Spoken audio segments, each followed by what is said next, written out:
আসসালামু আলাইকুম সবাইকে। কেমন আছেন সবাই? আশা করি ভালো আছেন। আজকে আমি রমজানের ইফতারের একটা হেলদি খাবার দেখাবো। যেটাকে ছোলা চাট বা দই চাট যাই বলেন না কেন, আ এরকম একটা হেলদি ডেজার্ট দেখাবো। ১ম এ আমি সারারাত কাবুলি ছোলাগুলো ভিজিয়ে রেখেছি। প্রায় ১ কাপ ছোলা। ১ কাপের একটু বেশি। তো ফুলে ডাবল হয়ে গেছে। তো আমি এগুলোকে চুলায় সেদ্ধ করে নিয়েছি। একদম নরম হয়ে গিয়েছে। তারপর আমি এরপরে মুচমুচে যে উপরে লেয়ারটা দিব সেটার জন্য আমি হচ্ছে পেস্ট্রি যে শিট দোকানে কিনতে পাওয়া যায় সেটা আমি কিনে নিয়েছি।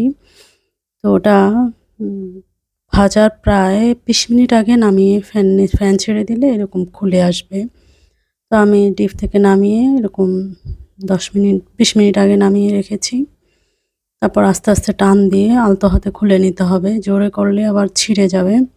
এটা বেসিক্যালি সমোসা বা রোল এ ধরনের খাবারগুলো তৈরি করা হয়। তো আমি কষ্ট থেকে বাঁচার জন্য, ইজি করার জন্য এটাকে আমি কেটে নিয়ে ভেজে নিব, যেটা ছোলা চাটের উপরে সাজিয়ে পরিবেশনের জন্য দিব এবং খেতেও ভালো লাগে। উপরে একটু মুচমুচে, মুচমুচে ভাব আসে। তো আমি এভাবে করে ছোট, ছোট করে কেটে নিচ্ছি। আপনারা চাইলে যেকোনো শেপেই কেটে নিতে পারেন, কোনো সমস্যা নেই। তো প্রত্যেকটা এরকম ছোট, ছোট করে কেটে নিয়েছি। এপাশ থেকে আবার কেটে নেব।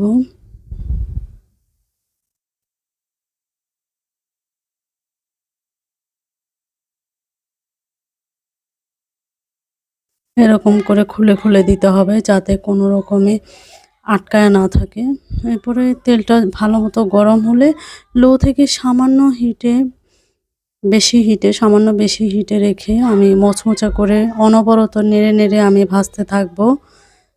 ভেজে হচ্ছে নিচ্ছি। তোলার সময় একটু হাই হিটে রেখে তুলে নেব।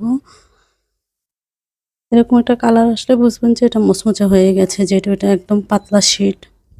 তো আমি এখানে কিছু ফ্রুটস নিয়েছি। ২ রকম ক্যাপসিকাম আর আপেল। এগুলোকে আমি ছোট, ছোট করে কুচি করে কেটে নিব। দেখুন এটা কি মুচমুচে হয়েছে। এরপরে আমি ছোলাগুলো মেখে নিব মসলাগুলো দিয়ে। এখানে আমি তেঁতুলের সস দিয়েছি। চাটনি বা সস যেটাই বলেন না কেন, এটা আমার ঘরে বানানো হোমমেড। এরপরে আমি হচ্ছে বিট লবণ দিলাম ১/২ চা চামচ। তারপরে চিলি ফ্লেক্স ১ চা চামচ বা একটু কম বেশিও দিতে পারেন ঝাল অনুযায়ী। এরপরে আমি ফ্রুটসগুলো দিয়ে দিলাম। ফ্রুটস এখানে নাশপাতিও দেওয়া যায়, কোনো সমস্যা নেই। তারপরে অরেঞ্জও দেওয়া যায়, অসুবিধা নেই। এরপর চাট মসলা দিয়ে দিলাম ১/২ চা চামচ। সবকিছু দেওয়া শেষে আমি ভালো করে মেখে নিচ্ছি এখানে।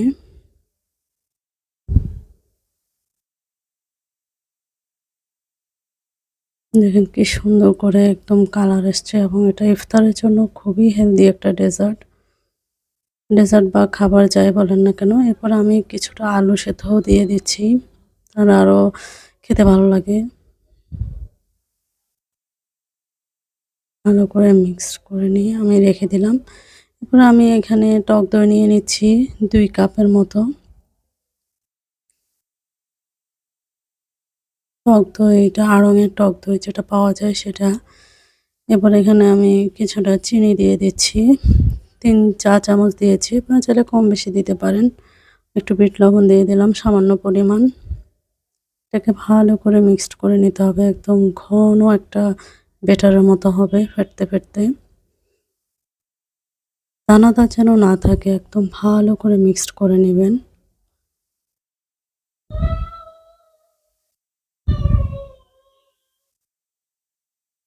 এরপরে আমি ছোলাগুলোকে একটা মাটির পাত্রে ট্রান্সফার করে নিচ্ছি। আপনারা চাইলে যেকোনো পাত্রে দিতে পারেন, কোনো সমস্যা নেই।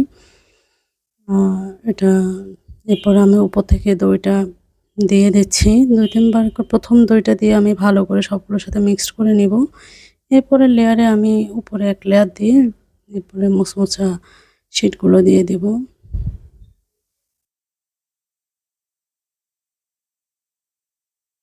দইটা সাধারণত টক দইটা এমনি হেলদি একটা খাবার, হজমে সাহায্য করে।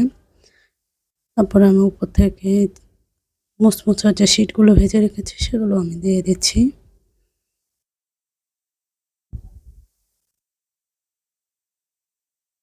দেখে এত লোভ লাগছিল, রোজা রাখার কারণে আসলে খেয়ে দেখা যাচ্ছিল না কেমন হয়েছে। আর একটু দই দিয়ে দিলাম। এই মুচমুচাটা কিন্তু ইফতারের ঠিক আগ মুহূর্তে দিবেন। এই মুচমুচা ভাজা যে শেলটা দিয়েছি বা শিটটা, এরপর আমি উপর থেকে কিছুটা চাট মসলা ছড়িয়ে দিলাম। খেতে আরো ভালো লাগবে এজন্য। এই তো আমার রেডি ছোলা চাট বা দই চাট যেটাই বলেন না কেন। খুবই মজা হয়েছে। ইফতারের পর খেয়েছিলাম, আলহামদুলিল্লাহ খুবই ভালো হয়েছে। তো এই তো শেষ আমার রেসিপি। সবাই আমার জন্য দোয়া করবেন, ভালো থাকবেন। আসসালামু আলাইকুম।